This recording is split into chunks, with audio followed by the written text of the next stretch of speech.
Greetings, everyone. This is Afrometrics research-based news show, and we're joined today by a scholar, an educator, mental health consultant, and PhD student who is gracious enough to discuss with us the significance and the importance of the Crown Act, which was created to ensure protection against discrimination based on race-based hairstyles. And I am talking about Miss Britney Pitts. Britney Pitts is a third-year doctoral student at Virginia Commonwealth University School of Social Work. Her professional experience has centered around early childhood mental health of minority students, specifically focusing on socio-emotional education and training for preschool teachers and school administrators. Her research interests include a concept I'd like you to say more about, which is the aesthetic liberation of Black women and girls in workplaces and schools, and Black-white biracial identity and experiences. She's received her Bachelor's of Science in Sociology with a minor in biology from Virginia Commonwealth University, and that was in 2013. She received a Master's of Social Work at the University of Maryland School of Social Work in Baltimore in 2015, and after receiving her MSW, she held several positions supporting children, families, and schools. And she worked, for example, as a school-based therapist in Prince George's County, Maryland. And that was before becoming the early childhood mental health consultant and parent university program coordinator with Promise Heights Initiative in Baltimore. And we've talked on this show about Promise neighborhoods and those neighborhood-based change programs as well. And she was also an early childhood mental health consultant with the city of Alexandria in Virginia prior to beginning doctoral studies at VCU. And as a doctoral student, Britney received several honors and awards and recognitions. She served as president of the Doctoral Student Association and PhD student advisor for VCU chapter of the Association of Black Social Workers. Currently, Britney also works at Iona College in New Rochelle, New York, as a program coordinator for the Iona College Tutors Online Plus program.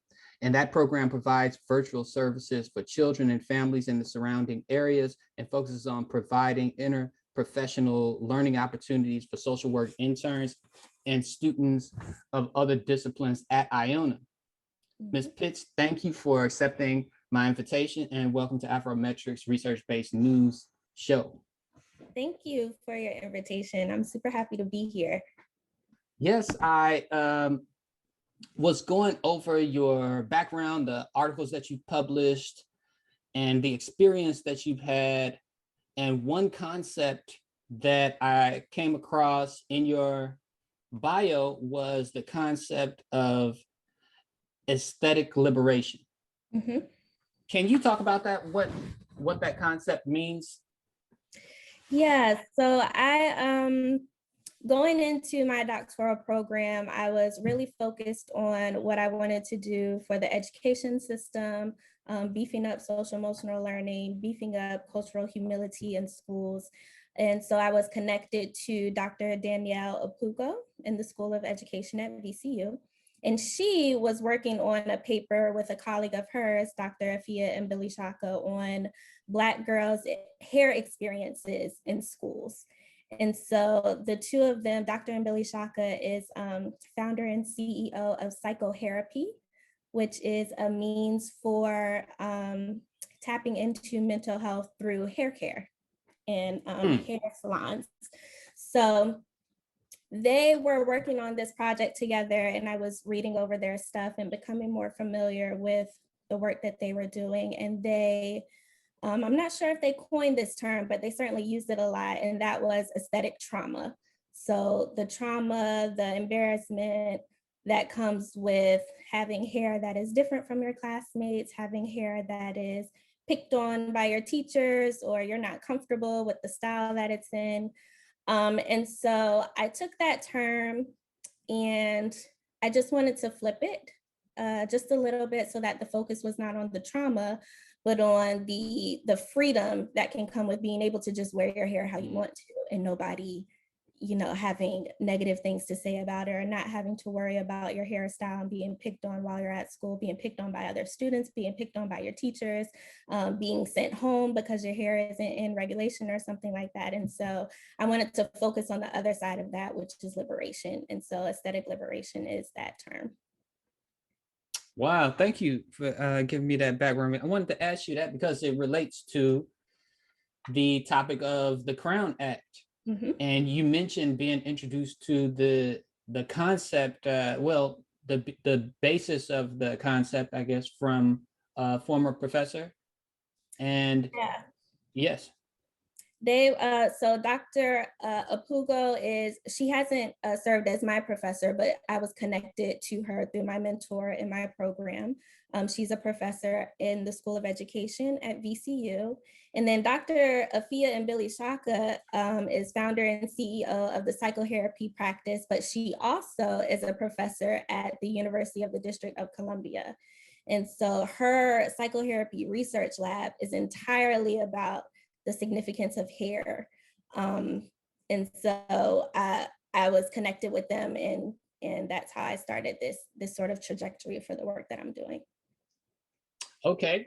And is the significance of hair something that you had thought about or contemplated before encountering Dr. Opuko and Billy Shaka? Yeah, so crazy thing, I was in this meeting with Dr. Apugo, and she, I think in passing, she just sort of mentioned that she was working on this paper about hair experiences in school. And I just had a moment like, oh my God, I was thinking about doing hair. I didn't know that that was like something people researched. I had no idea. And so once she said that, I was like, yeah, I'm going back, because, throughout my practice, especially in early childhood and in schools, hair came up pretty frequently, actually. So it's my preschool teachers telling me, Miss Pitts, can you talk to this parent about putting beads in their kids' hair? She keeps chewing on them, they're distracting. Or it's the teacher who watches the parent, put a quick ponytail in her kid's hair before school and it's too rough, so she's concerned. Or the hair is too tight, so now it's bothering her. It's my middle schoolers, when I was a therapist, who would wear their hood and get in trouble because, you can't have hoods on in school, but they're putting their hood up because their hair isn't done, and they know what kind of, social impact that's going to have on them that day if their hair is revealed to people. And so it came up more often than I think I had thought about in my practice.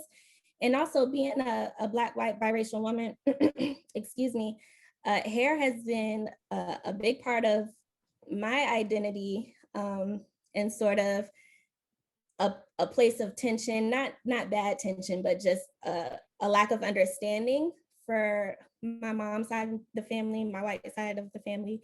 I remember my mom's wedding day, my great aunt took us to the beach. My mom had pressed my hair the day before so that I would be ready. And then my great aunt took us to the beach. So of course my hair came back as a big afro. And, it's just a lack of understanding around, my white cousins could go to the beach and then go home and wash their hair in the shower and comb it out and be good to go. But my hair took hours to do.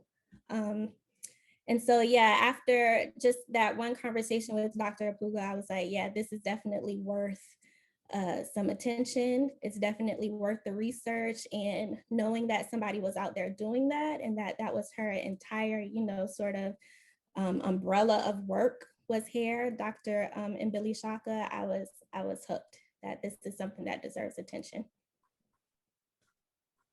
Okay. Thank you. I appreciate knowing how your personal connection to the topic of the significance of hair, and beyond kind of the limited knowledge that I have on it. Can you talk about what the Crown Act is and where it currently stands? Yeah, so the Crown Act, Crown stands for Creating a Respectful and Open World for Natural Hair.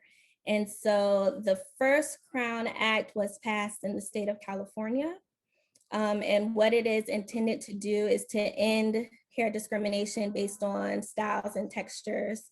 And so how it does that is that it expands the definition of race to include hair texture and protective styling under the Fair Employment and Housing Act, I believe what it is, in the Education Code.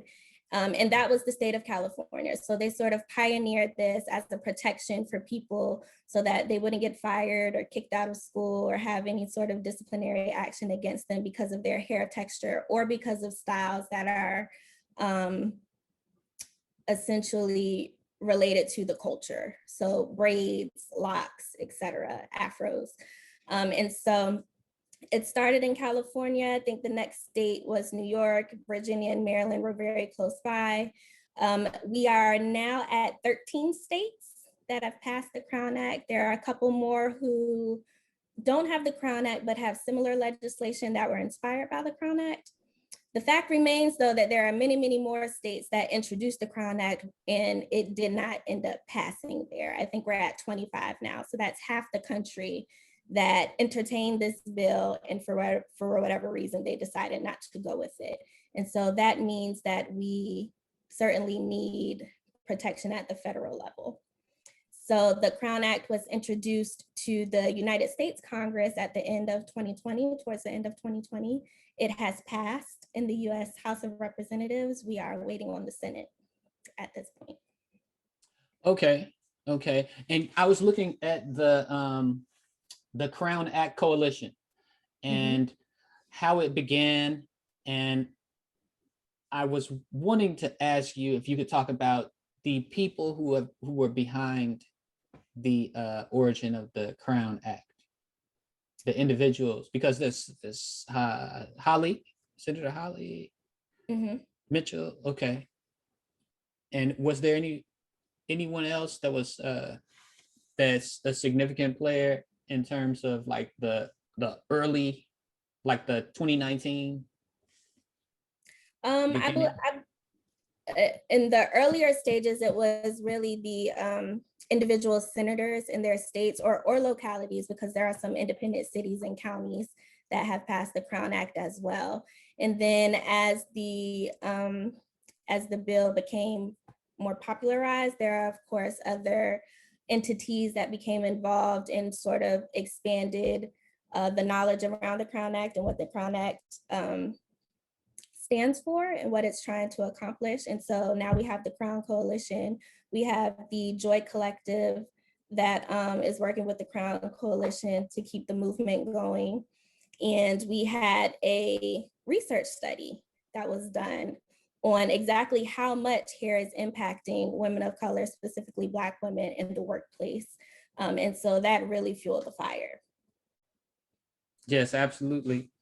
And I wanted to mention that because when I look at the Crown Act Coalition, it's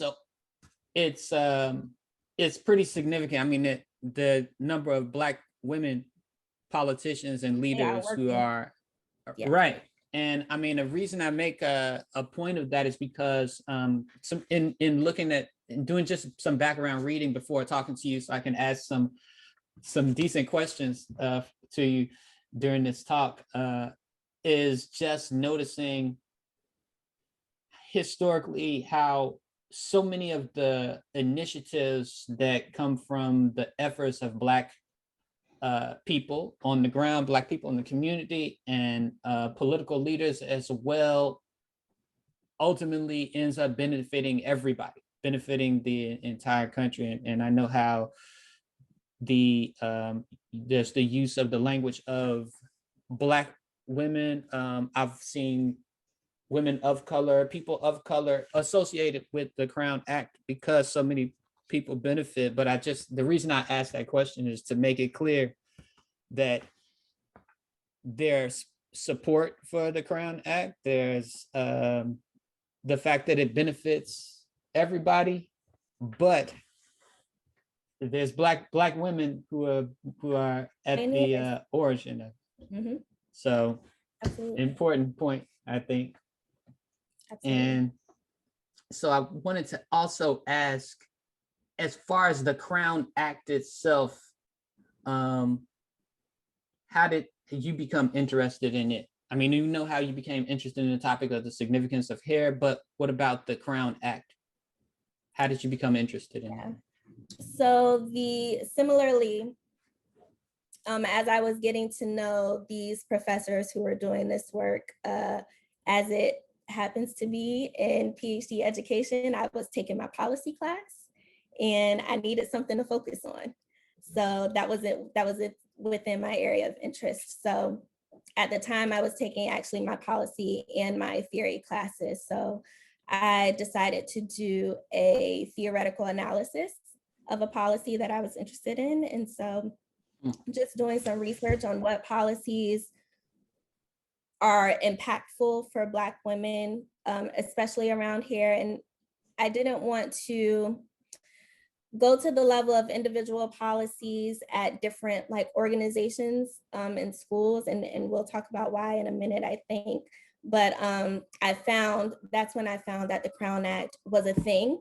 And even a part of why I wrote this paper is to get the word out that the Crown Act is a thing and that hair discrimination is a thing and hair bias is a thing. Because even myself, who has lived through this, myself, who has experienced the pressures of, well, should I wear my hair straight here? Should I wear my afro here? Do I need to do a twist out? Can I just throw it in a bun? Even I didn't think, and that's just, that's something that comes with being a Black woman. Some of the burdens that we bear, we really don't even know how much of a burden it is, and that it really shouldn't be a burden because we just get so used to doing what we have to do to get by and get on to the next thing. But I wrote this paper after discovering the Crown Act for my class. I published the paper. I wrote the paper for my class. I published the paper to really get the word out that this is a thing and that this deserves our support. Yeah, it definitely does read that way. You really do walk the topic through critical race theory and apply critical race theory in a systematic way, which is something that, I mean, you see critical race theory kind of just misdefined and spoken of in just complete abstract these days for very political reasons, but you really do walk through the theory in terms of the Crown Act, and it does read that way, like as a scholarship and advocacy at the same time. And is that, it sounds like you already answered this question, but is that the purpose? Would you say that that is the purpose of the paper? Yeah, the paper was twofold. The first is, like I said, to just get the word out and make sure that people know that this is a thing. And then the second point was to really advocate for this being moved, at the federal level. Okay. And one thing that I would like to ask you to expand on, that you spend a little bit of time on in the paper, is the meaning that was attached to hair in pre-colonial African cultures, and you mentioned earlier the concept of aesthetic liberation and how it's not just about the oppression related to hair, how hair and the significance attached to it can be used as a tool of oppression, but also liberation, also healing. And I really appreciated the portion where you discussed a little bit about the significance of hair in pre-colonial African cultures, because knowing that just says more about what hair means to people of African descent beyond how it's been defined or treated by racists and white supremacists. So can you say a little bit more about the meaning attached to hair in pre-colonial African cultures? Yeah, Dr. Mbili Shaka describes hair in West African society as a complex language system. So hair is purposeful. It's not just a style. It's communicating something. And that can be your social class, your marital status, your spirituality, what tribe you belong to, where you are at in maturity, what your role is. And so it was the way that you communicated who you were. It was very much tied to personal destiny or at least that was the thought behind it. So much so that hairstyling in pre-colonial African societies, and maybe even still today, I'd have to do my homework, but hairstyling was a very prestigious job, because that is, your temple is the closest connection that you have with God, or the gods, whatever you believe in. And so that is the part that you need the most care for, the most intentionality around. And so hair had such a cultural significance before Africans were introduced to this continent, but also as we, up until today, hair is still very much meaningful for African people, African descendants, but also, people across the globe. Hair has cultural meaning. Absolutely. And can you explain a little bit about the meaning attached to hair among African Americans and how that has shifted and changed over the years? Yeah, so when enslaved Africans were brought to the continent, of course, the adornments and the tools that they used for their hair, they did not have. So they were making new things here, of course. For the most part, enslaved Africans were allowed to manipulate their own hair how they wanted to for a while. Sometimes it was used, slave owners would shave the head to sort of, shoot down the spirit of African people that were enslaved. So hair was used as punishment. And that right there is enough to make the argument that hair is certainly important. And it always has been. And so moving on, Black hair was mandated to be covered.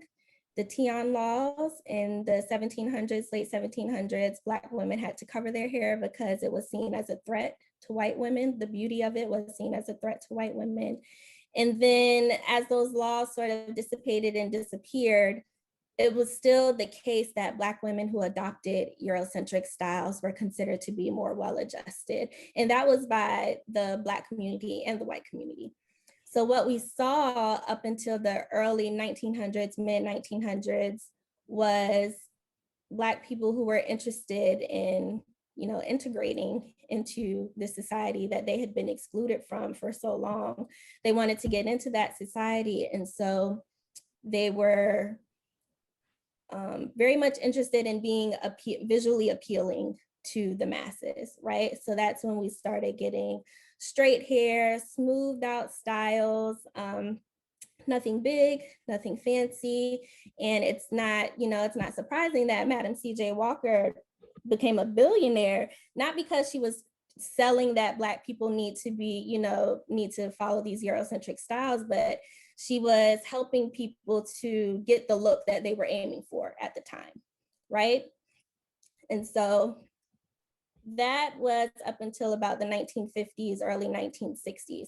What happened was that when the civil rights movement came and, there wasn't a lot of progression that was actually happening once the Civil Rights Act was passed, then we get the Black Power movement, right? And so people were frustrated with the lack of meaningful change as it related to race. And so then we get sort of this rebellion against what is acceptable in the United States, what is acceptable to society. And so we get the Afro, we get braids, we get what is associated with militancy at the time, these Afros and these braids. And so then that is that Black Power movement era from the late 1960s to the 1970s. When we get to the 80s, there's another shift that happens, right? So the Afro was seen as a symbol of unity, of Black pride. And then we get to the 80s where what people were interested in the 80s was individuality and being unique. So we get the sharp angle cuts, the bob cuts, we get the neon colors in the hair. And this was perpetuated by our famous people at the time, right? So Michael Jackson and his curly perm, and Salt and Pepper with the angled styles. And so that sort of is the 1980s. By the time we get to the 1990s, we just have a whole hodgepodge of all of these styles. But we also saw sort of the return of the straightened, smoothed out styles because people wanted, they wanted their job security. And this is also when we started seeing some of the cases, legal cases come about hair discrimination. 2000s, early 2000s is when we saw this sort of resurgence of the natural hair movement and people wanting to wear their natural textures out. And so for the last 2 decades, that's kind of where we've been, is a real pushback of not that people should wear their hair naturally, but people should be able to wear their hair how they want to without penalty. And that's kind of where we are today. That's interesting. Now, I'm thinking like, okay, the 2000s, you said that there's a return to the appreciation for natural hair, right? Mm-hmm. Would you say does that coincide at all with the emergence of neo soul? I'm not sure. It might. This is out of the blue question. Out of the blue question. It's not what I prepared for, but I think that makes sense. I should know this more. My boyfriend is a musician.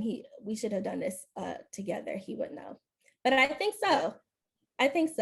And it's what we see is sort of just a holistic push for liberation at this point.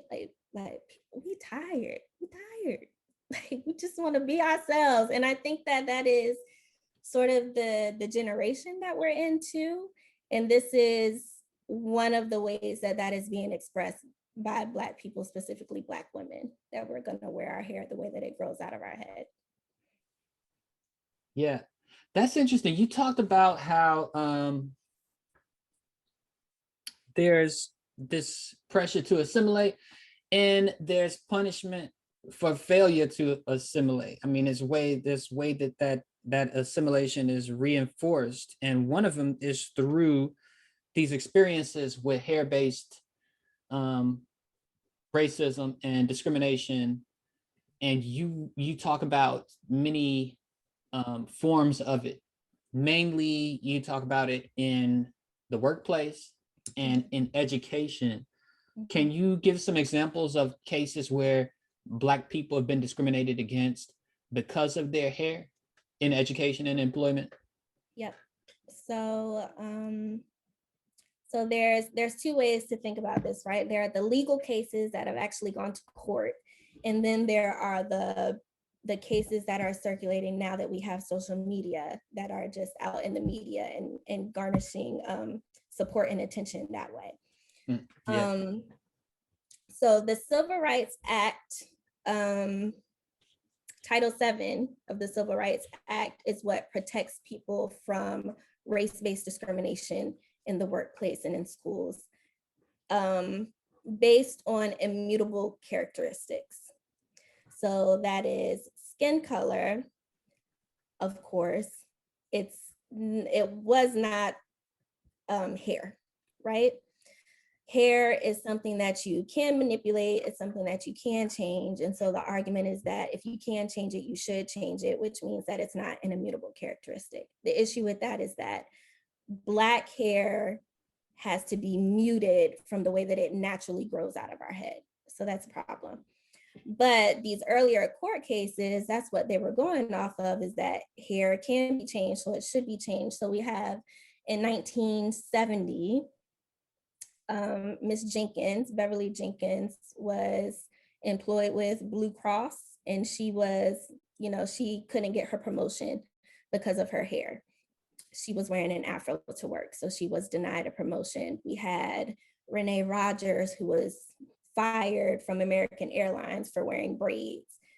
And there are a few more over the next couple of decades. The most recent one is Chastity Jones, who was offered a job. She was offered her position, and then that offer was rescinded because she refused to cut her dreadlocks. And so again, the argument was that, hair is not race, race is skin color, race is biological, hair is something that you can change, so you should change it. What the Equal Employment Opportunity Commission is arguing is that race is not biological, it is totally cultural, or not totally cultural, but it's sort of a mix of these things, right? It's not just your biology, but it's also your culture. And so hair should be considered a part of your race because hair is very much a cultural attribute, a cultural characteristic that we demonstrate by styling, but also that sometimes it just grows out of our hair this way. And that's, I shouldn't have to straighten my afro to go to work.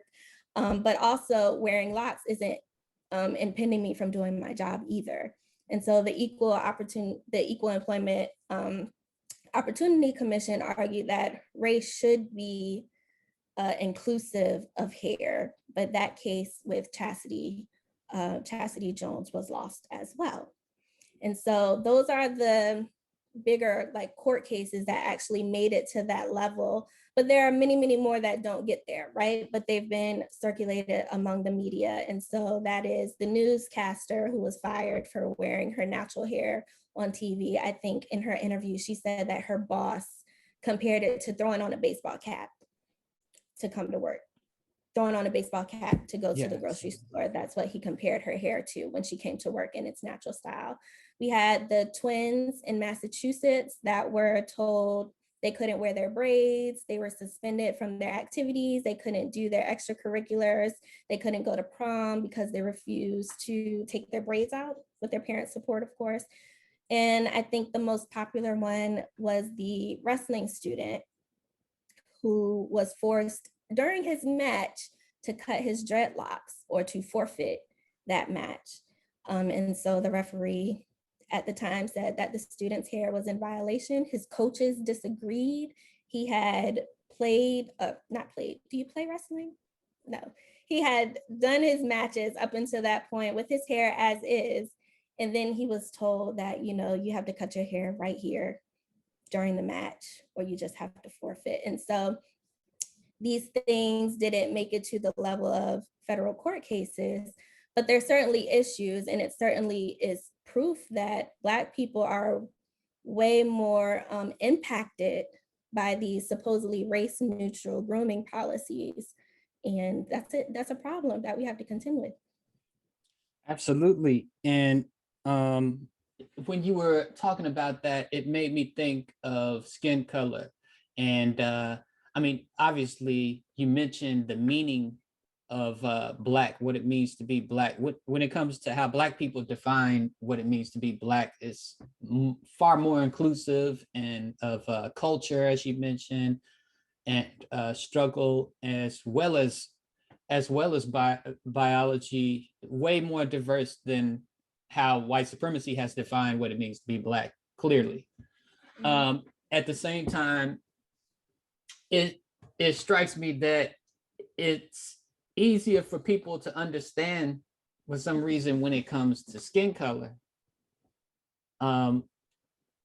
which you could make the argument that it's an immutable character, but clearly people engage in skin bleaching, and people and countries have recognized the problems associated with skin bleaching and have outlawed skin bleaching, but totally going against the spirit of of Title VII when it comes to hair, by arguing that it is mutable, So. And I think I think you make an excellent point, is that we have come to a place where we know that skin bleaching is dangerous, it's not healthy, but there is still this level of ignorance around Black hair and what it actually takes to maintain Black hair. People don't know that you can get scabs in your scalp from chemically relaxing your hair. They don't know that your hair can fall out if you're putting too much heat in it. They just know that it's possible to go from curly to straight, so you should do that. If you can, you should do that. And so what Dr. Billy Shaka said in her testimony, I'm sure we'll get to that in a second, is that braids and dreadlocks are sometimes the healthiest option for Black hair, because if you perm it, you might get scabs. If you put heat on it, first of all, it's not going to last if you put heat on it, especially if you live somewhere with humidity. But if you continue to do these things, all you're doing is damaging your hair and damaging your scalp. So the best way to maintain hair for some people really is to just lock it or put braids in it so that those hairstyles can last. But there's just so much ignorance around what it actually takes to maintain natural hair. And I think that that is a large part of why people have gotten away with these race neutral grooming policies for so long, because there's really just a lack of understanding about what that actually means and the burden that it is on people who have to adhere to these policies. Yeah. And the lens you look at this through is critical race theory, which is a very hot topic in the in media and news today, in not the most informed way, unfortunately, but you do a really good job of explaining it and walking the reader through what it means, how it relates to hair. Can you talk about what critical race theory means, especially in the context of your paper? Yeah, so critical race theory came about because these legal scholars were getting very frustrated with the lack of meaningful change after the Civil Rights Act was passed. So there was supposed to be this victory of rights being granted to marginalized groups, Black people, where they previously were not, but the law was being used in a way that still kept people oppressed. So we had it on the books that, Black people are supposed to have X, Y, and Z rights, but white people in the dominant group were being protected in the ways that they would still discriminate against people. And so that is the birth of critical race theory, that basically says that racism has been, embedded into our foundation, and it is often protected by our legal systems. So that is what critical race theory is. There are 5 tenets that are most popular, most recognized, that I used in my analysis.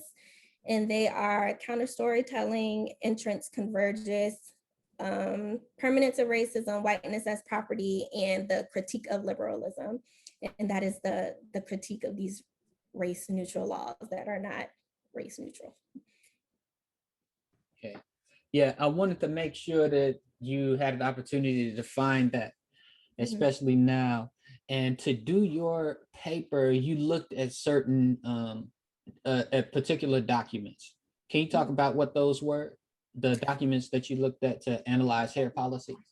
So bearing in mind that this paper started out as a policy analysis, right? So my original goal for this assignment was to just critique, analyze, look at the Crown Act through critical race theory as a lens.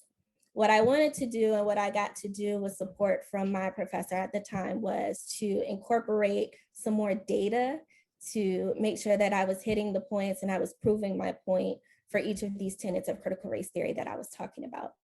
And so what I analyzed were these popular news stories that I just talked about, and the articles that were written about them, and the Crown research study. I used a lot of their data to make some points.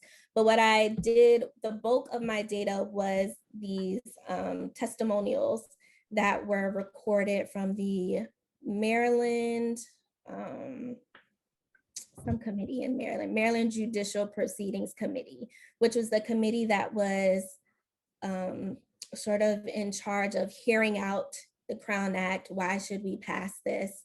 And so those testimonies, the people who came in to give their testimonies about why the Crown Act was important, that is what I use as the bulk of my data.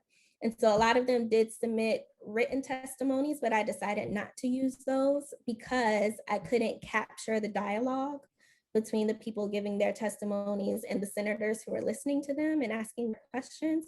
So what I ended up doing instead was transcribing these testimonies, these sessions where people were giving their testimonies, and that is what I use for my data. Wow. So it's kind of you have a like a discourse analysis here the discussion of the act, the policy discussion. That is really interesting, as far as methodologically speaking. And also, I wanted to come back to something before talking about the impact of the act. You have a background in mental health counseling, social work, social emotional health. When you were talking about these examples of cases or incidents where Black women in particular have experienced hair-based discrimination, racist hair-based discrimination, what kind of social emotional impact? I mean, we know about the incidents of these things and how they've become publicized, whether through a legal case or through social media, as you mentioned, but what kind of mental health, what kind of social emotional impact do you think that these experiences end up having? Yeah, ultimately, in a nutshell, they're negative. So you have young girls or women, adults who end up, questioning their identity, questioning if they're beautiful, having self-esteem issues. And that's just being on the receiving end of what might be said about your hair. That's not even including what actions might be taken against you because of your hair. So when you think about, this is what people are saying about my hair, this is what they think of how I look, but then these are the consequences that I'm having to deal with.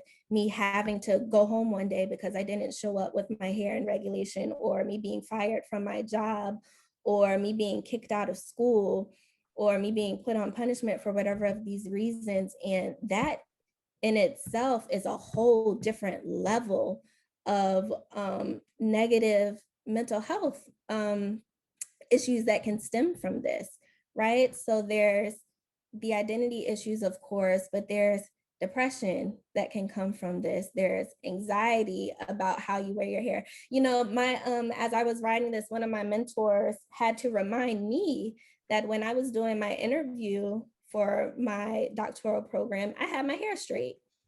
And I was thinking, and of course, that's before I locked my hair. I wear my hair curly and big. Before I locked it, I wore my hair curly and big every single day. But I knew that when I was going on this interview that it was going to be straight. And it shouldn't be like that. That is such a burden to carry, that I need to change this aspect of who I am. Because once I got in, I wore my hair curly every day, like I always do, right? But you have to put so much extra thought and so much questioning, and there's a lot of anxiety around that. Should I be able to wear my hair like this? Should I do this? Should I change it? And then the actual effort that goes into changing it. It's complex, and it's pervasive in our community. This is what we do. This is what we go through. And just like I said earlier, we don't even think about it because it's just a normal part of what Black women go through. I know that when I go on this interview, I'm going to have to straighten my hair, or I'm going to pull it back in a bun.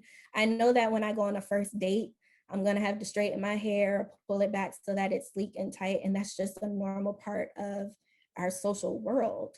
And so what the Crown Act will do, hopefully, is make it so that that doesn't have to be a normal part of our world. Is to change the social dynamics, not only so that it's okay to do this, but so that you are protected when somebody tries to change that for you.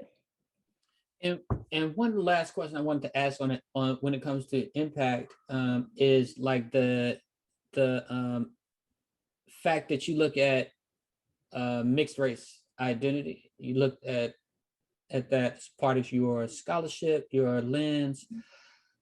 What does that social emotional impact look like at when the racism of hair-based discrimination interacts with biracial identity or mixed race identity? So I am actually with Dr. and Billy Shaka Psychotherapy Lab. I am actually now looking at participants who have shared hair stories that are multiracial and what their experiences have been. For now, I'll only share my own personal experience. in that it's a unique way of living, because on the one hand, you have these people who really do think that hair is not that important, right? And that was my mom's side of the family. My mom herself, who was a white woman, she became very knowledgeable about Black hair, how to do my hair, how to properly wash it, how to braid. And so when she sends me with my great aunt, who just takes me to the beach after my hair has been pressed, she's mad. I'm 7 at the time. I don't know. I'm just going to the beach to have fun. But seeing how angry she got over that made me feel bad. And she wasn't angry at me, she was angry at my great aunt. But it's my hair that she's talking about, right? It's a part of me that she's talking about that has now caused this tension. And that is difficult. And then I have on the other side, my Black family, who thinks that I have, oil and water hair is what they call it, because my hair is a looser texture than my monoracial Black cousins, right? So my hair is different from their hair as well. And so there is something called monoracism. And this is, I'm now citing multi-crit, which is the critical race theory basically for multiracial people. And monoracism is basically when you get the microaggressions and the racist comments from both sides because you don't equally fit into either one of them. And so though I think, of course, my hair texture is more similar to my monoracial Black cousins, they still see my hair as very different. Whereas my white family notices that my hair is very different, but they don't think that hair is all that important. So you're sort of navigating on both ends, where on my Black family side, hair is definitely important. And because it's so important, we really notice how your hair is different. And on my white side of the family, we notice that your hair is different, but it's really not a big deal to us, but we also don't know how to take care of it. And because it's not a big deal to us, we're not really going to learn how either. So yeah, there's a lot. Yeah. Yeah, it's very interesting because I think that some of the mixed race, Black mixed race research can do is give a greater appreciation of what it means, of what Black mean, what it means to be Black. Because even those folks who may fit under the category of mono racial, if can genetically produce a whole range of hair texture.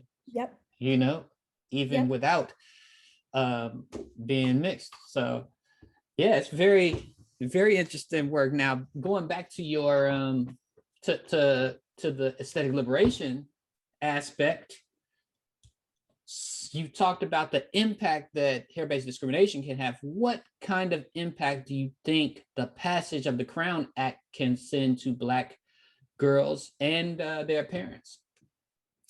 Yeah, and I think I said a little bit of this earlier, but I'll go back to a quote that Senator Jawando said. He said that his daughter was watching TV and she asked him, why isn't my hair pretty like the pretty girls on TV? Or why isn't my hair straight like the pretty girls on TV? And so he pointed out that his daughter thought that she wasn't pretty. And she thought that she wasn't pretty because her hair was not straight. And so what the Crown Act will do, I think, is send the message to young girls and to their parents that you are valuable as is, you are beautiful as is, and we believe that so much that we're going to put this law in place so that nobody can tell you different and treat you different because of it. We believe in you so much, we believe in your inherent beauty so much that we're going to put this law in place to protect you. That is the message that the Crown Act would send to young girls. And it would send a message to, the larger population that we have to stop finding reasons to exclude, right? And so one of the tenets of critical race theory is whiteness as property. And part of what that means is that white people have the right to own, they have the right to enjoy, they have the right to exclude. And it used to be very legal to exclude on the basis of race, right? Now it's not legal to do that. So we have to exclude on the basis of something else. And hair is the thing that we are focusing on right now. And what passing the Crown Act would say is that, no, you can't exclude on the basis of that either. We're not going for exclusion anymore. That is what this act, this bill, is a step in the right direction to correct some of those behaviors that have been long perpetuated in our society. And that was Will Jawando of Montgomery County, Maryland, yes. Right? Mm-hmm. Yeah, that you mentioned, just for listeners. And what are some of the arguments that have been presented by legislators against the Crown Act? So this is an interesting question, right? Because at least in my research, it was very hard to find anybody that explicitly spoke out against the Crown Act. And so my best guess of why people might not support the Crown Act is through the tenet of interest convergence. Mm-hmm. And what that tenet says is that white individuals are the primary beneficiaries of legislation that is intended to support marginalized groups. So for a marginalized group's rights to be advanced, the dominant group's rights have to be advanced also. And since both sets of rights are being advanced, right, there's still a gap. So what I think, there's a couple different ways to employ this tenet for the Crown Act, right? One way is that white people are not necessarily going to benefit from this. They're not necessarily going to benefit from the Crown Act. This is really for people who have been excluded. And if I'm a white person with straight hair, I don't really get anything out of this. And so that in itself is a reason why people might not be supporting it. Still, as Senator Reddy, this is a senator in Maryland also, he still gave the example that, I know a white guy with an afro, is this going to protect him too? And so there's that. Yeah, there's that entrance convergence that if you get this, we have to get this too, or it's just not going to fly. And of course, he didn't say it like that in the meeting, but just the fact that he posed the question is evidence of this. My thought, though, is that the majority of white people are not going to benefit from this. It's going to be more of a headache for them. Still, though, there is the issue that even if this bill is passed, that Black people will have to be the ones, or the victim of this type of discrimination will have to be the one to start the process for justice, right? The burden will be on them to do so. And so it might be the case, still thinking about entrance convergence, that even if we do pass this bill, people are not going to actually go through what they have to go through to bring this to court, right? Because you have to have money to do that. You have to be able to take off work to do that. You have to have time to do that. And so we can pass it and still nothing will change because nobody is actually going to be able to go through the process to get justice on the other end. It's going to take too much to do that. And so that's kind of entrance convergence too, where actually we can pass this bill and your rights are still not being advanced because it's going to take too much for you to be able to do that. What we have now, though, is social media. So people might not have to go through the process to actually go to court in order to get the attention that they want to get if somebody has been discriminatory against them. And so, again, that's another reason why people might, even if they did have the thought that we could pass this and it wouldn't really matter because people aren't going to go through the legal process, we're still going to get backlash from social media. So let's just not pass it. And then, no worries. We don't have to worry about it anymore. That would be my best guess. But like I said, going through this, first of all, it was hard to even find dialogue about the bill in these individual states' chambers where they would have the discussions about whether or not they're going to pursue this. It was hard to find that. And so Maryland was the state that I did find it. Virginia was a state where I found the live vote. And so I saw that 20 something people voted against it, but there was no conversation about it. That wasn't available. And so my thought would be that either people don't think hair is important, which is sort of a selfish way to think about it, because it's not important to the group that doesn't have to change it, right? But my thought is that the bill just doesn't, it helps one particular group over all the others, and it's hard to garnish support for that. Wow, thank you. Because that, I was actually going to ask you about the interest convergence piece, because out of all of the pieces, the components of critical race theory that you talked about, the one I had the question about is like, okay, how does this fit with the interest convergence? But that explains it, what you just said. Do you think that avoidance is being used as a strategy here, avoiding the discussion? Do you think that maybe like these are politicians who are trying to avoid making a politically costly statement related to hair? Yeah. I think that is what politicians do generally. Yeah. Because you have to, there's this bill that is supposed to be supporting marginalized groups, and if you're the guy that doesn't support a marginalized group, then you become a target, right? Like, you're a bad guy. So I think that the strategy to not talk about it, to just let it die, is probably a smart move for those who don't really want it to pass, because otherwise you become a target. Now, granted, I'll reiterate again, I just was not able to find the dialogue that was happening. I don't know if it was happening. I just couldn't find it myself, but it wouldn't surprise me at all if people were just letting these bills die before they were able to actually have a conversation about them. Yeah. And another aspect of critical race theory that you talk about is whiteness as property. And so how does this relate to the tenet of critical race theory that says whiteness is property? Yeah, so again, whiteness as property, and the way that I have read to conceptualize this is that property means rights. Property is not necessarily a thing when we're talking about it in this context. It's a right to have something. And so what we have right now is that you look across the board at any organization, any institution, and at the very top of that, there's probably a white person at the top of that.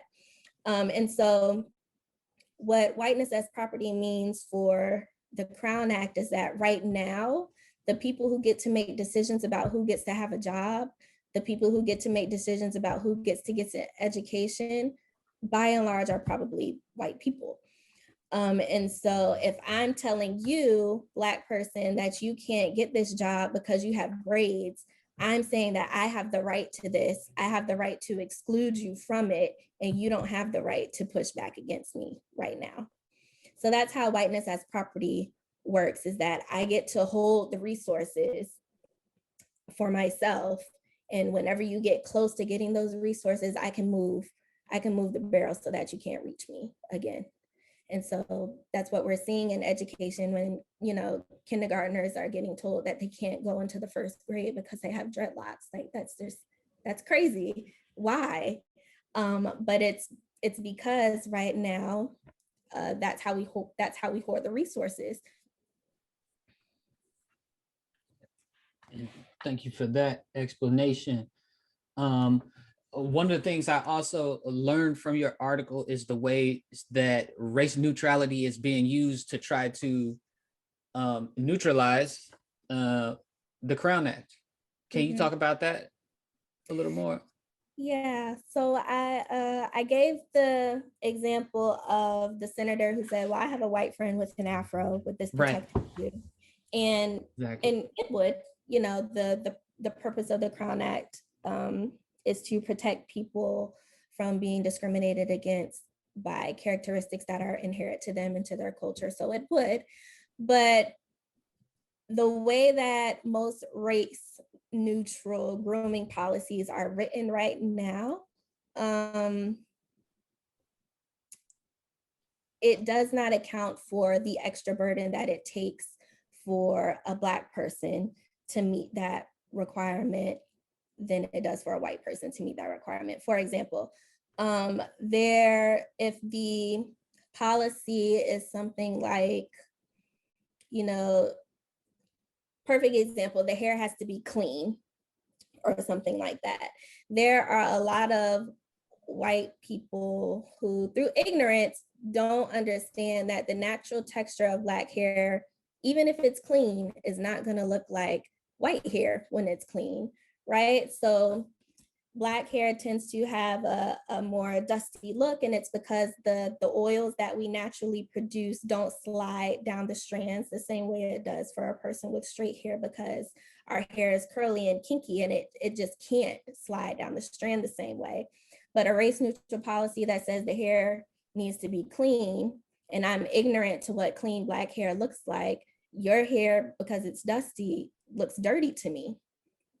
And it's on you, again, the burden is on you to educate me on what your hair is supposed to look like. And so that's the issue with race neutral grooming policies. It doesn't take into account, first of all, the ignorance that is around hair anyway, but also the extra effort that it takes for Black people to straighten their hair, to go to the hair salon every week, the extra money that it takes to get your hair done every week so that you meet this look that you need for work. They just don't account for that. And what happens is that when we have a race neutral policy that is impacting one group more than the other, the people who put that policy into place, rightfully so, can say, well, it's race neutral, but it's not. It's neutral in its guidelines, but it's not neutral in its impact. But we don't get to make the argument for that because it's a race neutral policy and it's equal for everybody around. And so that's sort of the issue with race neutrality politics. That's the issue with, I don't see color. If you don't see the color, then you're not seeing how certain things are impacting one group more than another, because you've decided that everything is equal, and it's not. Right. Yeah.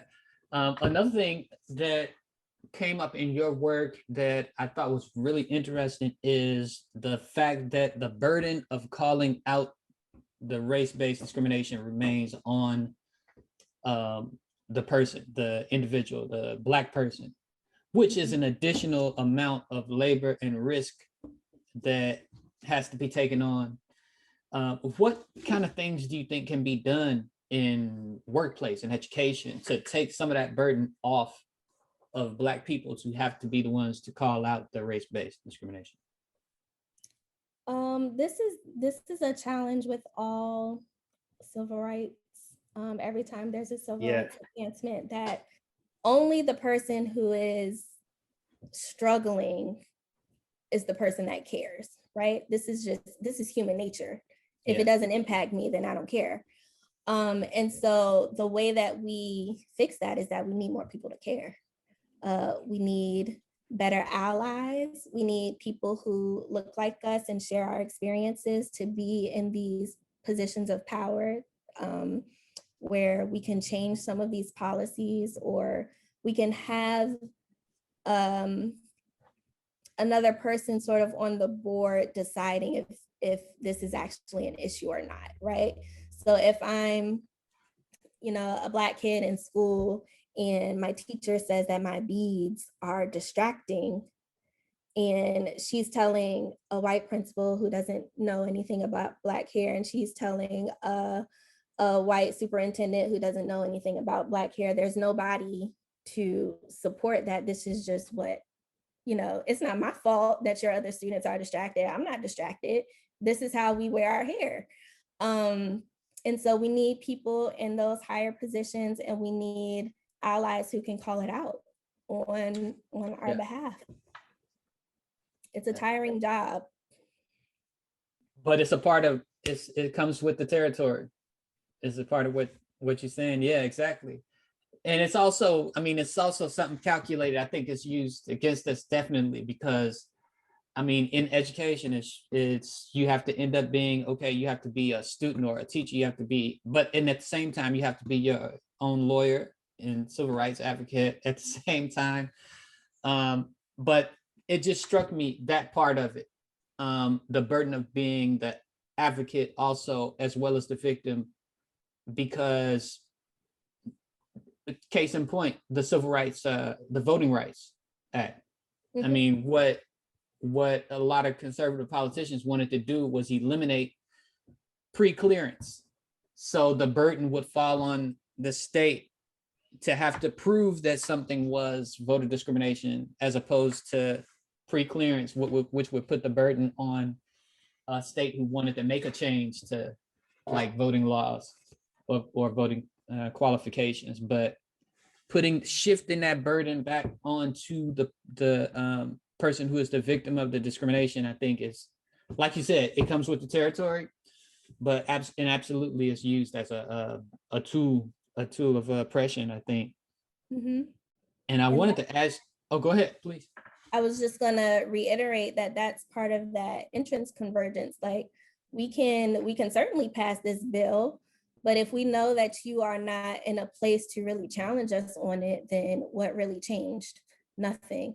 That was, that was the whole rise of the Black Power movement. What was really changing? Not much. After the Civil Rights Act was put in place, what really changed? Not much. We got a victory on paper, a symbolic victory, but in practice, not a lot was happening. And so that's how the burden remains on the victim. And that, that will undoubtedly be an issue, even if the Crown Act were to pass, but at least we do have something to fall back on. We need a good step one in the right direction. Absolutely. Absolutely. Major step. And what would be the consequences of failure to pass the Crown Act? I think about this in a couple different ways. So one is that, Black people continue to be targeted for their hairstyles. But I also think we are in a time where we're not just taking no, I find it very hard to believe that if this bill does not pass, that we'll just be like, oh, well, we tried, moving on to the next thing. I find that very hard to believe. We are definitely in a time where there's a social reckoning. And even if this bill does die, I think that the efforts of all of those who are working toward this goal will not go in vain, and they won't be stopped. So I also think that that might be a reason why there hasn't been much movement in the Senate, because there are costs to the dominant population to passing it, of course, because now you're opening up opportunities for people where opportunities were once blocked. But there's also a major cost to not passing it, because I don't think anybody is going to take that lightly. Yeah. Yeah, and just building on the idea, what you mentioned, how much of a major step this is, we may not even realize how major this step is right now, given that it came about 2019. You kind of hinted at this earlier in the global reality of it, because there are populations of people of African descent everywhere, all over the globe, and the issues of aesthetics, and the pressure to assimilate to a norm, a white norm, or a non-Black norm is widespread. Mm-hmm. And so something like this, legislation like this, I could see easily catching on and being advocated for in Brazil, for example, Yeah. or Mexico, or anywhere else, places in where Black people are in a minority, in which case there's also going to be a larger percentage of people who have mixed race identity as well. I wanted to I will, if I could just put my shameless plug out there to the people who will be watching this, to go to crownact.com there is a petition there waiting for your name, waiting for your signature in order to get this up and moving in the Senate, and also to reach out to your senators and let them know that this is an important issue and one that needs their attention right away. Okay. Yes, I'm sorry, I was looking over my, looking just to make sure I asked everything. Well, I guess I'll just definitely say that I think that this is, as you mentioned, a major step, and it's going to impact. It's going to have, I believe, a global impact. This act, and like so many of the points of progress that Black people have initiated, even though, as you mentioned during in your conversation about interest convergence, that a big part of it may be that definitely they don't see how they will benefit from it, and therefore take it for granted, which is something that is, I mean, we can point to the history of that. And perhaps that's due to, like you point out in your article, Bo Derek, for example, and her wearing of the plaits or the cornrows, and having a pass, you know, when it comes to that. Whereas for Black people, there's a consequence, there's social consequences for it, punishment for it. But we can point to plenty of examples where non-Black people have adopted what they have observed in Black culture. Yep. You know, and benefit from it. Not only benefited, but got the credit for it. And got credit for it. Absolutely. Yep. So much appreciation for you taking the time to come to this show and to talk about your excellent article at the intersection of scholarship and advocacy. Please, as Ms. Pitts has said, visit the Crown Act website and support the act, sign the petition, and we hope to have you come back onto the show. And I look forward to finding out and reading your future dissertation research. Thank you. Thanks for having me. Thank you. Thank you, everybody, for listening. And we'll see you next time on Afrometrics Research-Based News.